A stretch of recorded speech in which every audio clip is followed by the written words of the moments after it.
and the little holes that we had from removing the screws, we're going to silicone those up as well to keep any rainwater from coming into the house and dripping down into the water heater.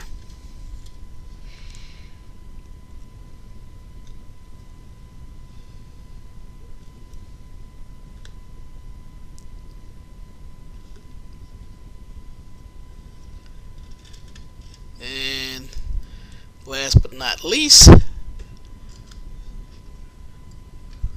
the cap, the vent cap.